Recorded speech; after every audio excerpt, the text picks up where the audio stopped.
Hello, my name is Samuel. If you're new, welcome. If you're not, welcome back. Today I'll be exploring the third episode of my Python programming series utilizing large language model AIs as a resource to complement learning. Today I'll be exploring what's an algorithm. Have you ever in the past heard the word algorithm but felt intimidated? Do you feel like you've lacked the educational resources to explore what an algorithm is? Um, Perhaps you've been intimidated by the term and you hear it uh, tossed around so much more in our daily lives with the advent of the digital era. And today I'll be exploring a little lesson plan that I drafted here in this Jupyter notebook, a place where you can do coding and do drafts of ideas within a software suite called Anaconda. I won't be taking you how to get the software particularly. However, I can do a video for that later as well. I can link the Anaconda software suite in the description of the video if that would be helpful for the people watching. But yeah, so let's begin. Algorithms. What is an algorithm? So, in my own words, I would say an algorithm is an organized way of solving a problem, or an organized way of steps that you take to solve a problem. Um, so, with that in mind, I'm going to prompt with that question to ChatGPT for the AI used in the Bing browser. And so in my own words, I would say a actually I'm not gonna write down in my own words. I'm only gonna write down what the copy and paste what the AI says for sake of time, as there's a lot I have to get to. Um, but it reads, an algorithm is a set of instructions or rules that can be followed to solve a problem in a systematic procedure that produces an answer to a question or solution of a problem in a finite number of steps. Is there anything else you would like to know? Okay, so we're going to copy that to the um, this this markdown, and then I'm gonna do is get rid of this question because we don't need that, and then I'm gonna enter it. So we got all this information now in our little note-taking pane, and sweet. So if we want to explore this more, there are some more links that you can get to. Um, awesome. So now that we know what an algorithm is, we're gonna think about why it is important for everyone even to think about those things, even if they're not necessarily doing computer programming. And what I would say for this is um, algorithms are a way, it's not necessarily related to coding in its sense, in its pure sense. Algorithm is a method of thinking. It's an idea, it's a problem solving way of thinking. And I think it's important to everyone. You don't necessarily have to be an engineer. You could be a writer and think about algorithms. And algorithm is a very broad term. And it's used everywhere, and we hear it in the technology realm used, emphasized the most. However, it is used everywhere. And so, with that in regard, I have this question, and I'm going to prompt that as well. Um, but yeah, algorithms definitely very important to everyone. Um, there's no human on this planet that's perfect, and everyone has problems that they face. And algorithmic thinking is a term that you can apply to your daily life in many ways. It doesn't have to be related to business, career, or at all. And so, with that in mind, we have our prompt and our answer. I'm going to read it with you. Algorithms are important because they instruct computers on how they should behave, and all applications require them for proper functioning. They are necessary for solving complex problems efficiently and effectively. They help to automate processes and make them more reliable, faster, and easier to perform. Algorithms also enable computers to perform tasks that would be difficult or impossible for humans to do manually. Therefore, the importance of algorithms is tied to the importance of computers. Computers permeate all aspects of modern day life. Da da da da da. So it was very computer tailored, and that's something to note. However, with what I was saying before. An algorithm doesn't necessarily have to do with technology. Um, but sweet, we're going to place that in there. Um, Actually, I'm going to just copy it all because that, if you notice, that kind of just reduced some of the links. And then I'm going to go back in here and get rid of the question. Sweet. So it's got all that for us. Awesome. So what is that in mind? We are going to move to our next cell. Um, so how are algorithms characterized and inspected? How can we describe what an algorithm does? Like how do we quantitatively and qualify algorithms? So I'm actually going to add here. I'm going to say in a qualitative or quantitative sense. I cannot spell, but fortunately, that is all right. So qualitative, like how you would describe an experience, versus quantitative, where would like an objective number, like how fast someone ran a mile or something like this. Sweet. So with that in mind, I'm not going to talk through all of these. I'm gonna just copy and paste these. You can read through them. I have a lot to get through in this one, so won't be going all the way here with all of this. One thing to note is, okay, it gave us some.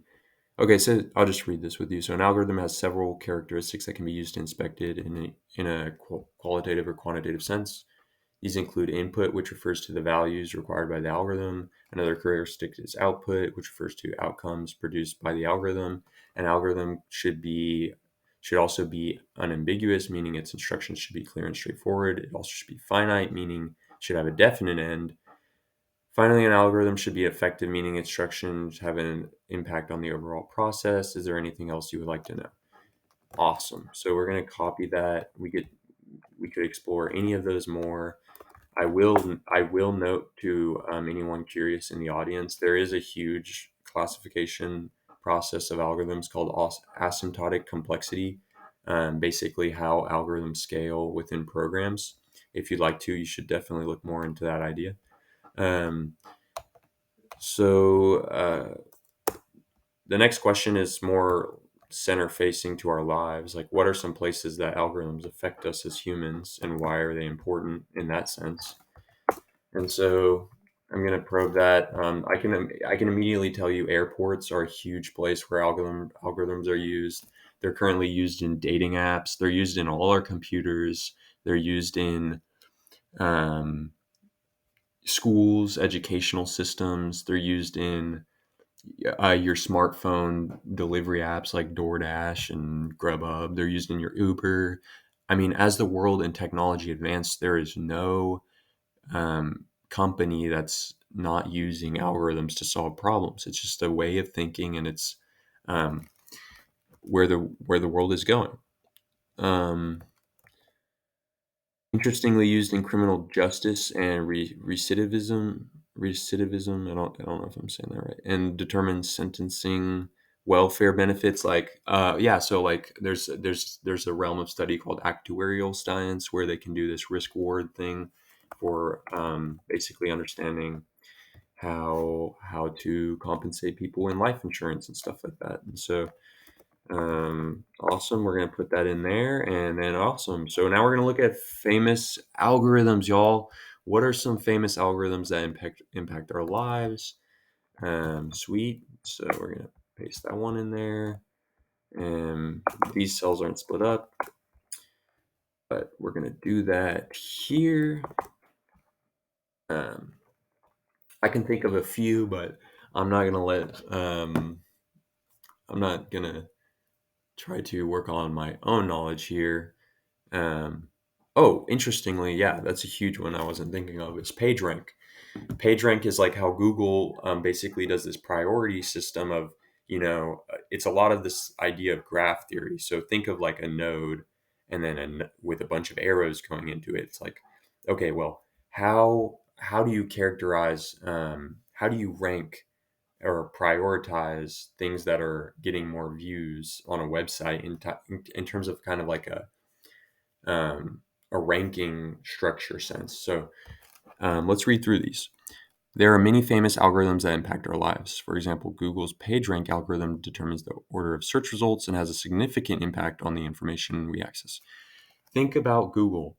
I don't think there's a day of my life that I don't use Google, and it's all over the world. So like, definitely a famous algorithm. Facebook's newsfeed algorithm, OkCupid's date matching algorithm, NSA's data collection, interpretation, and encryption algorithms, Google AdWords. It's just like the list goes on, and these are only from the big companies that it's pulling data from. So, with that in mind, we'll move to our next question. What has the timeline been like in terms of development of algorithms, and where's the future going within the context of computer science? And so the beauty of using AI as kind of a learning tool is you can give it as much or little context as you want. So in the context of computer science, where is it going in terms of technology? Like, that's what we want to know. How are these tools going to be affecting our lives and things like that? And so, so I'll read through what it's getting back to us with. The development of algorithms has a long history dating back to ancient civilizations. The word algorithm can be traced back to the 9th century when it was coined by Persian mathematician Abdullah Muhammad bin Musa al-Khwarizmi, who is often referred to the father of algebra. Interesting to note, I never knew that. And the concept of algorithms was formalized in 1936 through Alan Turing's Turing machines and Alonzo Church's lambda calculus, which is in turn formed the foundation of computer science. As for the future of algorithms within the context of so now it's contextually giving us a response to what we were probing before about computer science. Within the context of computer science, how are these things going to change within the future? It is difficult to predict the certainty. However, it is likely algorithms will continue to play an increasingly important role in our lives, and more data becomes available. There will be likely continued development in areas such as AI, machine learning, data analysis, which rely heavily on algorithms. And then it asks us, is there anything else we would like to know? I think that is sufficient for now. So sweet. We're going to paste that in there as well. So now we kind of have these questions and some notes that we got from the large language model. And now I'm going to do something really exciting. So I'm going to do some multidisciplinary learning with y'all. And I'm going to show you a simple way that we can do code an algorithm or make an implementation of an idea known as an algorithm that our brain does all the time. It's searching. So an algorithm is, like we saw before up here, a set of instructions or rules that can be used to solve a problem.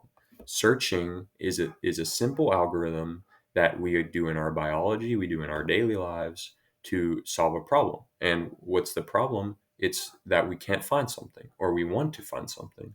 And so searching is one that is probably one of the most simple algorithms that we have in our daily lives, in our biologies, that our brains perform all the time, and that programs also need to perform to organize data and find things in certain places of memory in your computer.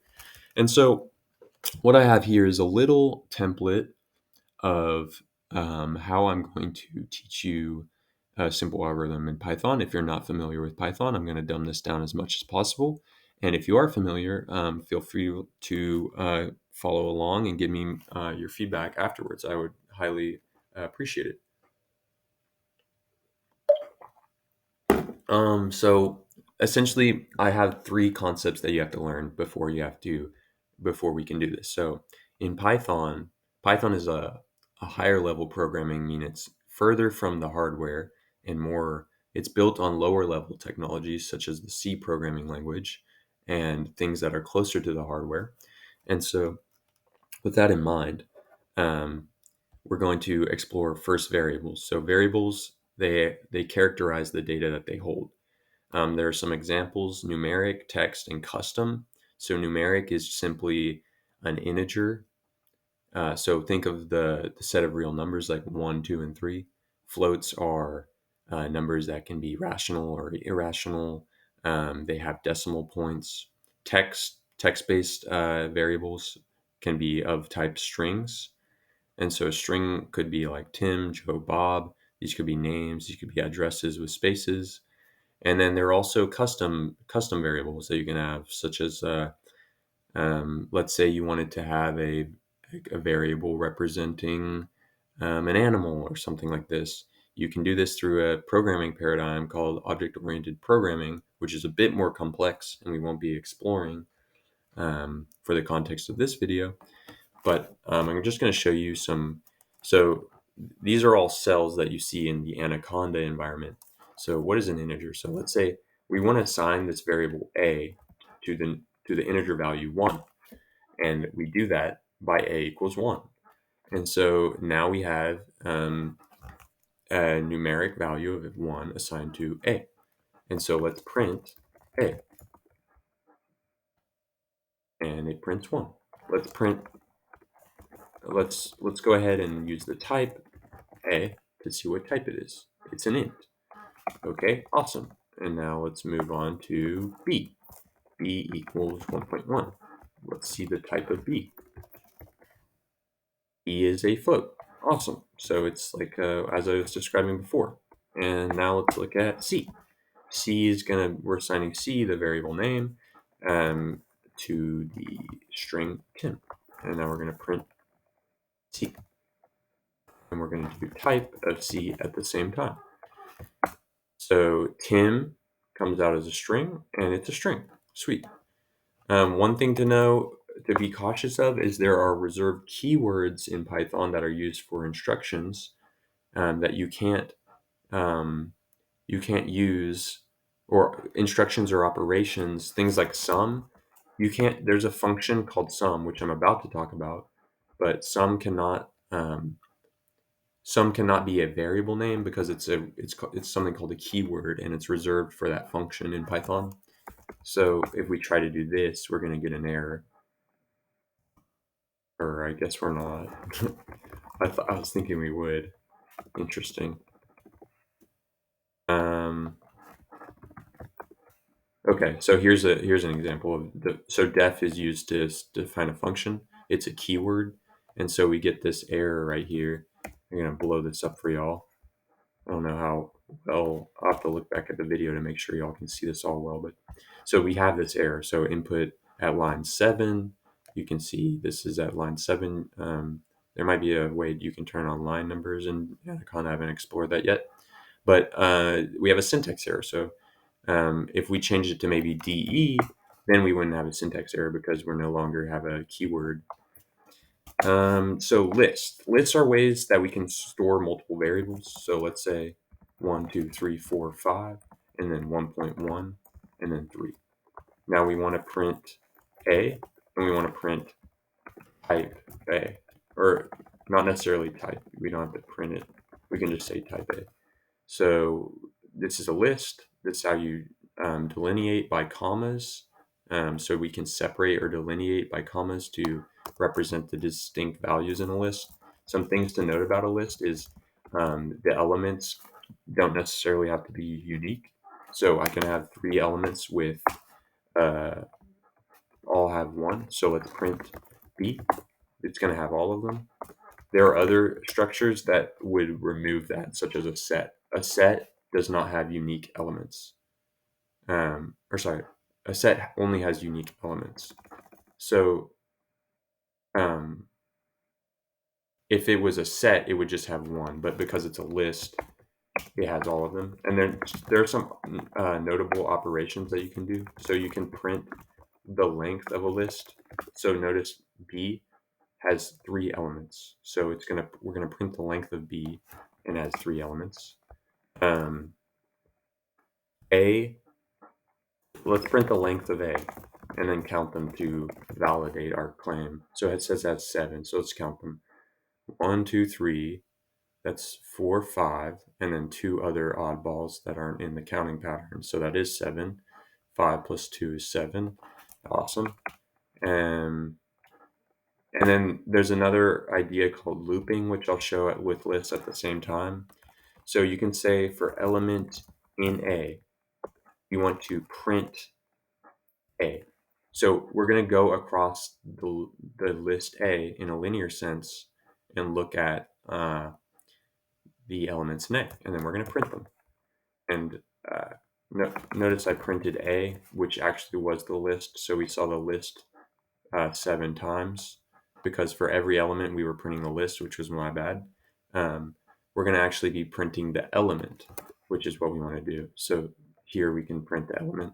You can also do something like end equals this because the end of the print statement is a new line by default. So say we wanted to print it all on one line, you can do that with the end input. So print is just a function as well, and these are parameters to that function. This is a good segue into the last thing I wanted to show. So functions are just ways of abstracting code you will be using multiple times within your program. So the easiest way to make a function, and this is where I'll be showing you our algorithm that we're going to be making. So what we're going to be making is a search function, right? So we're going to make a search, and it's going to take in a list, and we're going to call that list A. And what it's going to return is an integer.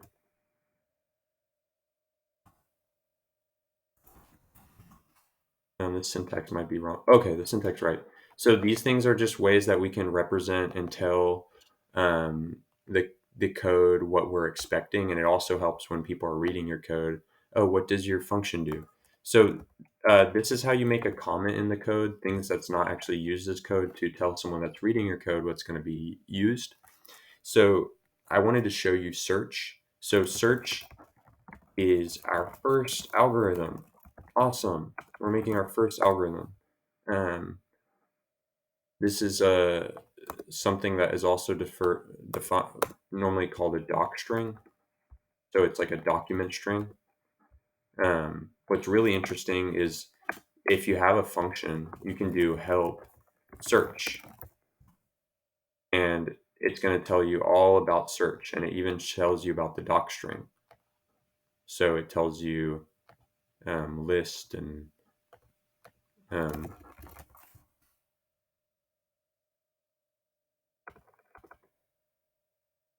don't think I did this right.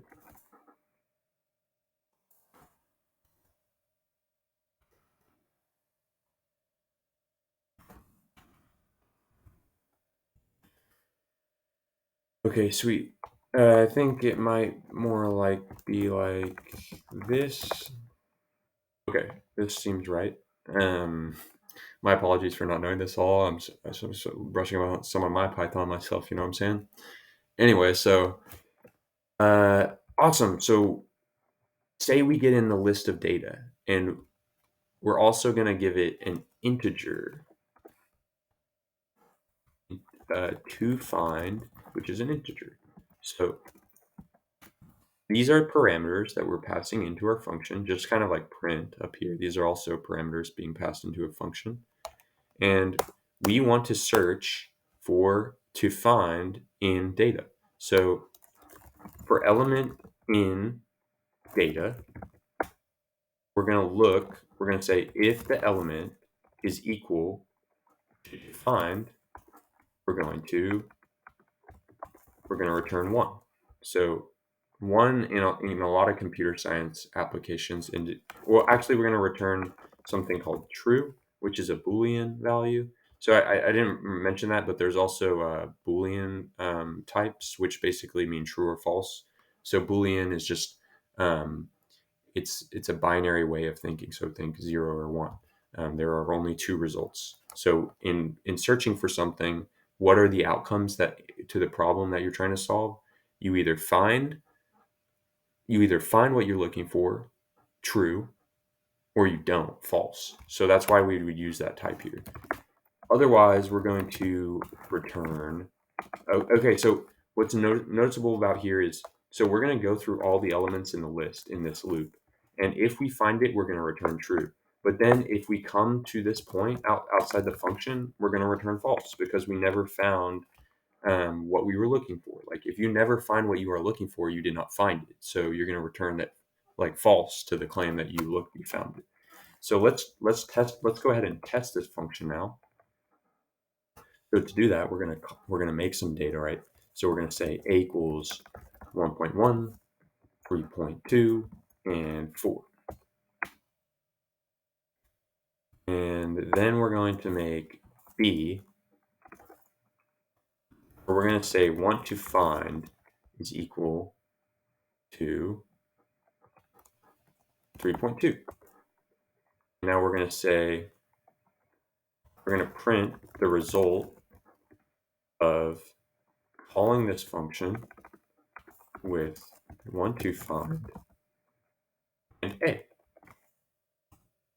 And you'll notice we got true. Well, how about 3.1? Is there a 3.1 in A? And we get false. So in conclusion, I know I just spit out a ton of information at y'all. Algorithms are important in our daily lives. They're important in the world and the technology that's being used all around us. And I was excited to explore these concepts with y'all and how you can use that with the AI tool as a sort of side helper. I would love to hear your feedback on this video. I'm not sure if this is helpful, and in a lot of ways, I believe AI can be used positively in the world. And I think there's a lot of fear mongering done around many groups, whether it be political, corporations, religious. And I don't think fear mongering is the way that society needs to approach this new technology. Nothing was ever done productive in fear. That's the way that I would put it.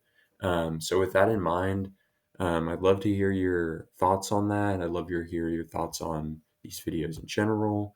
But thank you for tuning in, and you have a great rest of your day.